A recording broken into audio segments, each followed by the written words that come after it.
उसको पालन पोषण करना है सभी प्राणियों का।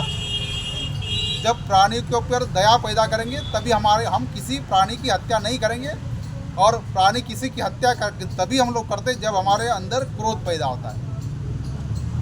तो क्रोध को शमन करने के लिए, दमन करने के लिए हमको प्राणी हिंसा नहीं करना है, प्राणी का लालन पालन पोषण करना है। दूसरा सील है आदीन दाना वीरमणि सिक्कापदम समाध्यामणि। बिगर दी हुई किसी की वस्तु नहीं लेना है या जबरी किसी के संपत्ति में अपना हक अधिकार नहीं जमाना है। अगर हम किसी के संपत्ति में जबरी हम अपना हक अधिकार जताते, हो सकता कुछ क्षण के लिए हमारा फ़ायदा हो जाए, लेकिन आगे चल के हमारा नुकसान नहीं होगा। इसलिए किसी के संपत्ति में जबरी हम अपना हक नहीं जताएंगे, अर्थात हम चोरी नहीं करेंगे। तीसरा सील है हमारा कामे सुमिच्चाचारा वीरमणि सिक्कापदम समाध्यामणि। तो काम हिंसा से विरत रहने की हम प्रतिज्ञा करते हैं। पर स्त्री पर पुरुष गमन नहीं करेंगे, ये प्रतिज्ञा है। जो पर स्त्री पर पुरुष नहीं गमन करेगा उसका जीवन बहुत अच्छे से चलेगा, परिवार बहुत अच्छे से चलेगा। चौथा सील है मूसा वादा वीरमणि सिक्कापदम समाध्यामणि। हम व्यर्थ की बकवास नहीं करेंगे, चुगली नहीं करेंगे, किसी की निंदा नहीं करेंगे। तो ये सारी बातें हम नहीं करेंगे। ये सारी बातें हम सही से करेंगे तभी हमारे जीवन में सुख शांति आ जाएगी।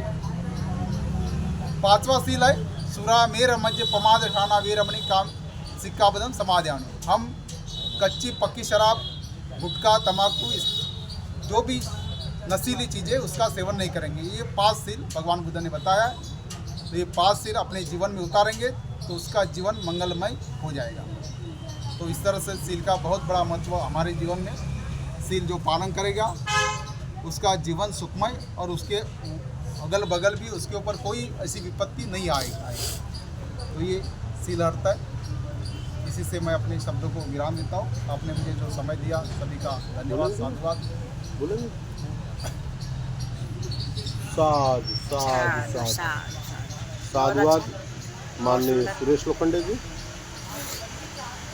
आपने ब्रह्मचारिका और पंचशील के बारे में बताया। साथियों, मैं आप लोगों को एक कहानी सुनाना चाहता हूँ जो भगवान बुद्ध के जीवन से संबंधित है। आप सभी लोग जानते हैं कि जिस तरह से बौद्ध साहित्य में, बौद्ध धर्म में अनाथ पिंडक का बहुत नाम है, जिसका नाम ही अनाथ पिंडक था। बहुत बड़ा व्यापारी था और बहुत दानी भी था। उसके जीवन से हमें सीख लेना चाहिए, क्योंकि उनके जीवन में एक ऐसा भी समय आया था, उनका व्यापार इतना नष्ट हो गया था कि उनके पास कुछ नहीं बचा था। लेकिन फिर भी जब वो श्रावस्ती में जेतवन जाते थे तो अपने घर की मिट्टी लेके जाते थे और वो मिट्टी को वहाँ के पौधों में डालते थे, पेड़ों में डालते थे। तो इस तरह से दान पारमिता को उन्होंने हमेशा फॉलो किया। मैं कहानी बताना चाह रहा था, जिस तरह से अनाथ पिंडक का बहुत योगदान है और जैसे नाम है, उसी तरह महिलाओं में, उपासिकाओं में मिगार माता विशाखा का योगदान है। उनका नाम ही मिगार माता पड़ा। मैं बताना चाहूँगा कि उनका नाम क्यों मिगार माता पड़ा। साथियों, जो आज का बिहार का जमुई क्षेत्र है, उधर एक मेंढक नाम का गांव था पहले बुद्ध के समय। मेंढक नाम गांव के समय एक धनंजय नाम का व्यापारी या वहां का नगर सृष्टि रहा था। धनंजय जो कि भगवान बुद्ध का अनुयायी था, उसकी एक छोटी लड़की थी जिसका नाम था विशाखा। वो भगवान बुद्ध के हर कार्यक्रम में अपने पिता के साथ जाती थी। जाते जाते उसके अंदर भी वो बौद्ध संस्कार आ गए, बुद्ध के प्रति उसकी श्रद्धा बढ़ने लगी। जब वो विवाह योग्य हुई और इधर श्रावस्ती में मिगार नाम का एक जैन अनुयायी था। वो उतना ही उसका व्यापार था, बहुत बड़ा व्यापार था। तो जब मिगार का लड़का बड़ा हुआ तो वो अपने लड़के के लिए दुल्हन खोजने के लिए 5 विद्वानों की एक टीम बना के भेजा अलग अलग दिशाओं में कि जाओ मेरे पुत्र योग्य मेरी पुत्र वधू खोज के लाओ। वो खोजते खोजते चले गए आज के जमुई मतलब कि मेंढक गांव के पास। वहाँ जाते हैं तो देखते हैं कुछ लड़कियाँ नदी की तरफ जा रही है स्नान करने, लेकिन अचानक बारिश होने लगती है। जब बारिश होने लगती है तो जो लड़कियां थी वो सारी भाग जाती हैं, लेकिन एक लड़की अपने सामान्य चाल से चलते हुए जाती है। तो और वो जो 5 विद्वान थे जो कि जिनको जिम्मेदारी दिया था मिगार अपनी पुत्रवधू खोजने के लिए, वो भी वहीं पे था। वो भी पेड़ के नीचे पानी से बचने के लिए रुका हुआ था। वो इस एक्शन को, इस प्रक्रिया को उसने सोचा, उसको भी लगा कि अजीब है, उसको असामान्य लगा। तो वो उस लड़की से पूछा कि बेटी ये बताओ, सारी लड़कियां तो भाग गईं, तुम क्यों नहीं भागी? तो वो लड़की बोलती है कि देखिए मेरे पिता के पास बहुत धन संपत्ति है, मेरे कपड़े लत्ते की कोई कमी नहीं है, लेकिन अगर मैं भाग के जाती हो सकता है हम कहीं फिसल जाए, हमारा कोई अंग भंग हो जाए या कोई शारीरिक विकृति आ जाए। अगर हमारी शारीरिक विकृति आ जाती है तो हमें हमारा उचित मोल नहीं लगेगा, हमें उचित वर नहीं मिलेगा। उचित मोल का मतलब कि खरीद फरोख्त वाला नहीं, मतलब कि उसका योग्य वर नहीं मिलेगा। ये बात 5 विद्वानों को बहुत ही अच्छी लगी, बहुत ही तार्किक लगी। तो वो संदेशा मिगार को भेजते हैं कि आपके लिए योग्य पुत्र वधू खोज लिए हैं। तो इस तरह से उसका शादी तय होता है। शादी तय होता है तो लोगों को जब श्रावस्ती के लोगों को पता चलता है कि मिगार की पुत्रवधू बहुत सुंदर और बहुत मतलब कि ज्ञानी है, विदुषी है, उसको चलो देखने चले जाए। पूरा श्रावस्ती चले आता है धनंजय की संपत्ति को देखने के लिए, उसकी पुत्रवधू को देखने के लिए, उसकी योग्यता के लिए देखने के लिए। तो वो आते हैं तो विवाह पहले तो इतना दूर था, कहाँ उत्तर प्रदेश का श्रावस्ती जिला, जहाँ बिहार का बांका जिला। तो बारात जाती है तो वो बारात 6 महीना रुकती है। 1 महीने के लिए बारात गई थी, लेकिन जो विशाखा का पिता था वो 6 महीने रुकता है। जब बारात विदा होती है, दुल्हन विदा होती है, तो धनंजय अपनी पुत्री को 4 बातें बताता है, 4-5 बातें बहुत महत्वपूर्ण बातें बताता है। पहला कहता है, बेटी घर की आग बाहर न ले जाना, बाहर की आग घर में मत ले आना। जो देने योग्य है उसको देना, जो देने के बदले कुछ दे उसी को देना। और भी कई बातें बताता है। फिर ये चीज वो 5 विद्वानों सुनते रहते हैं। और इसके साथ साथ वो अपनी पुत्री का, धनंजय अपनी पुत्री का गुण दोष उसका मूल्यांकन करने के लिए अपने 5 विद्वान को भेजता है साथ में। मिगार कहता है, जब मेरी पुत्रवधू जब हमारे नगर में प्रवेश करे तो वो घूंघट खोल के और खुले रथ में आए। ताकि उसका सौंदर्य पूरा श्रावस्ती नगर वाले देखें। इतनी खूबसूरत थी। अगर उस समय अगर भारत या पूरे देश में विश्व सुंदरी का अगर कोई पदक होता तो शायद वो मिगार को ही, ये विशाखा को ही मिलता। इस तरह से वो जब श्रावस्ती आती है तो मिगार जो था, जैसा कि आपने को मैंने पहले बताया कि वो जैन मुनियों का अनुयायी था, तो मिगार बहुत खुश होता है, अपने जैन मुनियों को आमंत्रित करता है।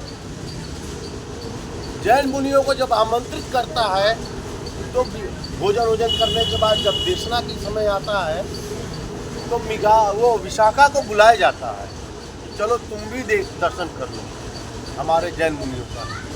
विशाखा क्या करती है कि दरवाजे तक आके वापस भाग जाती है, दरवाजे तक आके वापस भाग जाती है। तो जैन मुनि भी नाराज होते हैं और मिगार तो नाराज होता ही होता है। बहुत भला बुरा मिगार को सुनना पड़ता है जैन मुनियों से। ये एक दिन की घटना थी। कुछ दिन बाद क्या होता है, लेकिन विशाखा इतनी संस्कारी थी कि वो अपने ससुर के लिए अपने हाथ से भोजन तैयार करती थी, भोजन परोसती थी। भोजन परोसने के बाद जब उसका ससुर भोजन करता था तो वो पंखा झालने का काम करती थी अपने ससुर का। पंखा झालती थी।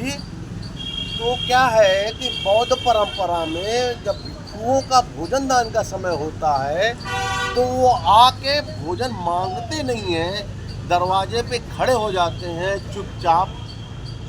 तो अगर भिक्षुओं को अगर वहाँ का गृह स्वामी भोजन देता है तो भोजन ग्रहण करते हैं, नहीं तो ये प्रक्रिया 7 घर तक करते हैं।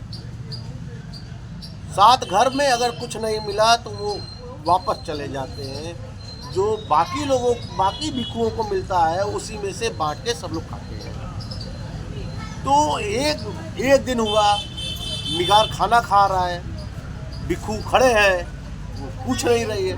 इधर विशाखा का मतलब कि मन व्याकुल हो जाता है कि हमारा बौद्ध भिक्षु, हमारा मतलब जिसके हम जो हमारे आराध्य हैं वो भूखे जा रहे हैं। 1 दिन होता है, 2 दिन होता है, 3 दिन होता है। पहले दिन तो वो सामने से हट जाती है, वो सोचती है कि हो सकता है मिगार न देख रहे हो, सामने से हट जाती। 2 दिन, 3 दिन, 1 हफ्ता हो जाता है। अब इसके विशाखा के बर्दाश्त के बाहर हो जाता है। तो जब एक दिन भिक्षु आते हैं तो विशाखा कहती है कि भंते आप आगे जाइए, हमारा ससुर बासी खा रहा है।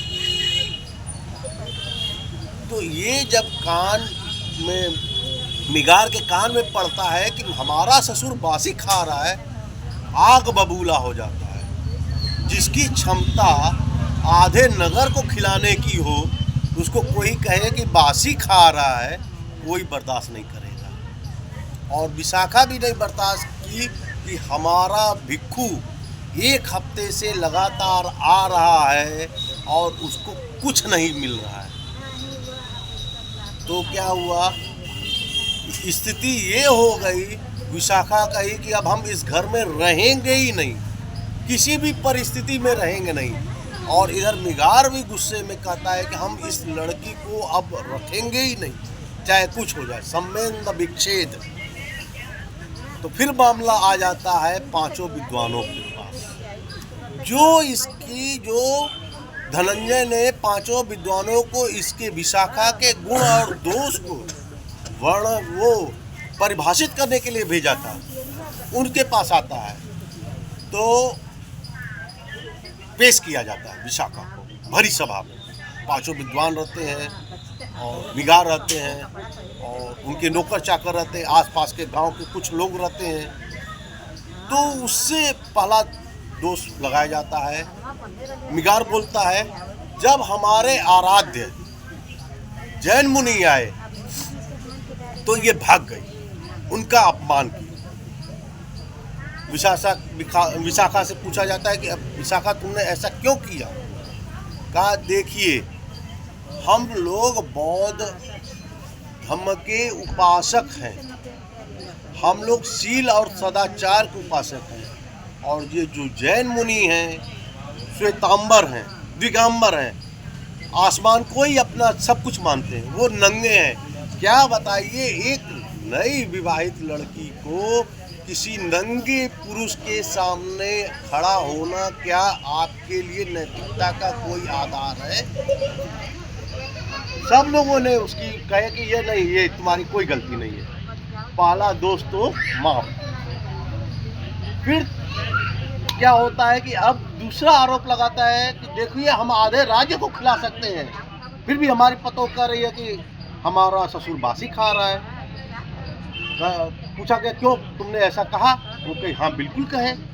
तो क्यों कहा?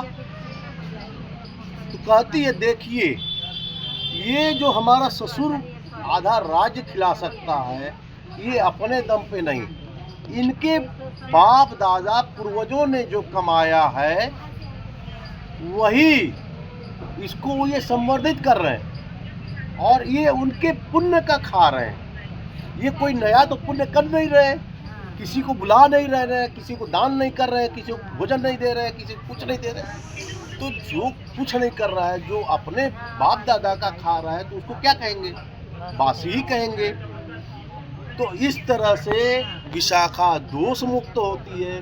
फिर भी विशाखा कहती है कि अब मैं इस घर में रहूंगी नहीं। तो मिगार बोलता है, हे विशाखे, आज से तुम्हें मिगार की पुत्र वधू नहीं कहा जाएगा, आज से तुम्हें मिगार माता के नाम से कहा जाएगा। तुम चाहे सब कुछ कर, अब तेरे मर्जी से ही ये घर चलेगा, लेकिन तू ये घर छोड़ के मत जा। तो तब से विशाखा को मिगार माता विशाखा के रूप में बौद्ध जगत में जाने जाता है। उसको सबसे बड़ी दानी उपासिका के रूप में बौद्ध जगत में जाने जाता है। ये तो विशाखा के बारे में। अब असली कहानी के बारे में आते हैं। विशाखा जब ज़्यादा